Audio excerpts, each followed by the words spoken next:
ناشنا خبره ده د ډیره ناشنا ده په ژوند ولیکي ان قلت قال الله قال رسوله فيقول جهلا أين قول فلان کته ته وی چې الله وی الله رسول وی دی به وی چې د پلاني قول خو بګی نشتی هغه کوم ذکر بعضو اهل حدیث وی دا سل کاله مخکې نو دا وسو کاله مخکې خبرې دي امام ابن القيم وی تبرته چې قال الله وقال الرسول او دی به وی اين قول فلان د پلاني مولوی صاحب خبر خو بګی نشتی اخو نه دی پلانی امام سی خو ندی او پلانی فقه کې خو ندی راغلی پلانی کتاب کې خو ندی لکه قال الله قال الرسول د دې نه خو بل خبر شتي او دوی موږ سره شتي او یو ناشنا فتوا زه تاسو نه وروم یو مولوی سی ورکړي د زما مبارکي په دې ته دلیل خیمه دا شي خبرې نه دي چې ما ورېدلې یو کتابونه کې مې کتي تاسو دا یو مولوی سی دی د دنه ته پوښ شوی دی د دې مسلې مبارکي چې دلته یو عالم دی زمانو غلط ویل ابو اسحاق سواتی هما یادی په سعودي کې هغه وی چې نیت په جبه باندې په خله باندې نشتی نو دای دې مولوی سم ته پوښ کړه د مولوی سم په افغانستان کې د دې فتوی ته ګوري او تاسو به حیران شئ شکر وباسئ چې الله قرآن او حدیث د تابعداري توفیق تاسو درکړي السلام ورحمة الله وبركاته. دا محترم احمد جان صاحب پوښتنه کړې ده چې ابو اسحاق سواتی په نامه باندې یو عالم دی په ریاض کې دی چې بار بار دا خبره کوي چې په ژبه باندې نیت تړل دا بدعت دی. محترمه موږ خو خپله دې ته بدعت نه سو ویلی ځکه زموږ فقهاو صریح دا جمله لیکلې ده چې په نیت چې کوم دی هغه په زړه کې تړل فرض دی البته په ژبه باندې نیت تړل دا مستحب ده ځکه زموږ د مذهب مشهوره کتاب هدایه چې کوم د په صورت الهدایه کې دا مسله صریح بالکل بعینه دا جزیه نسی نو لهذا موږ بدعت نه سو ورته ویلي که چیرې دی بدعت ورته وایي ته ده ته وایي دلیل د سره شته که نشته که چیرې د ده سره دغه دلیل وي چې په حدیث او په قرآن کې نشته نو دا سړی خو بیا سلفی دی محترمه د قرآن او حدیث واخواته فقهاو کتابونه مني نه که چیرې دی مذهبي سړی وي په مذهب کې دا مسله ثابته ده لهذا په ژبه باندې نیت تړل دا مستحسنه خبره ده ښه خبره ده وی که دا سړی چې د قرآن او حدیث بیانوي نو بیا خو سلفي دی بیا خو د لاس وینځوي بیا یې نه مني او دا زموږ دپاره شرف دی وی که دی وی چې قرآن او حدیث کې نشتی نو بیا خو خبره صحیح ده او بیا سلفي دی یعنی د صحابه کرام او تابعین او تبع تابعین په لار روان دي به دي غلیش او کچرته مذهبي نو په مذهب کې دا مسله شته خصپای وي مسله په څه کې راغلي ده مذهب کې قرآن او حدیث کې نشته وی بخپل وی تاسو به دنه ته پوښتنه کوي دا ډیر نشته د مولا دی وی تاسو د دنه ته پوښتنه کوي دا ته چې وته بدعت وي تاسو سره دلیل لري الکه ظالمه دلیل به ته کې زه عبادت خو ته ثابته زه خو نه ثابتوم یعنی زه خو په خله باندې نیت کول نشتی زه نفي کوم دې ثابتې دلیل بسوخی اکمې چې ثابتې دلیل هغه خو کوي مذهب کې شتي مذهب کې شتي او دا سړی ک د تاسو دا خبرې ما کړې دي بار بارو خو نن ما چې تاسو زه وورم دا خبره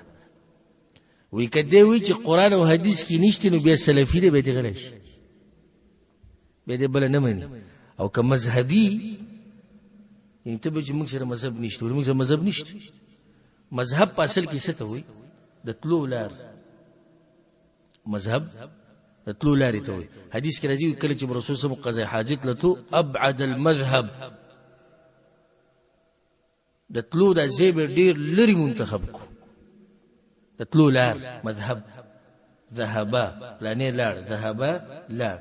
پسې شي لار په یو لار لار کنه د لار څه شو مذهب زمون د تلو لار شتي کې نشته شتي لار کومه ولا قال الله وقال الرسول نو کچرت مذهبي خو زه الحمدلله خو هغه مذهبي نه ما چې د قران او حدیث نه علاوه او کمزور خبرو لزه ترجیح ورکوم قران او حدیث من هغه مذهبونه ولنه وکفى بذلك شرفا او د موږ لپاره شرف او په دې موږ خپکیږو نه که څوک راته وي چې دا غیر مذهب دی او دا سلفی دی او دا چې دی تقلید نه کوي او شرف ته موږ سلفیان الحمدلله سلف صحابه کرام دي تابعین دي تبع تابع سلف دي پیغمبر صلی الله علیه وسلم دغه پیړو صفت کړی وي په زمانو کې غوړه زمانی دي خلکو دي او موږ دغه په لار مذهب منو قال الله وقال رسول څومره ظلم کوي دوی د فقها او اقوال نه مني دی به کې ویګن زدي مولوی سبته او د اوریدونکو ټولو ته وایم زما درسونه ووري ان شاء الله د فقها او اقوال به زده کوي زما د سوالات او جوابات نشست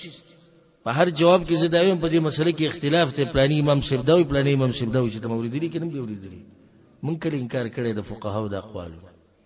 زما مکتبی ته وزوم سره لاړ شي زما مکتب وسوم د فقها او د کتابونو سم ډکه ده او لا ناسمه دي سور چې کله یو کتاب نه وروزي چې زوالم د فقها علم خو چې سو گزار کې او قمقل او د عالم نه د فقها کتابونه په دې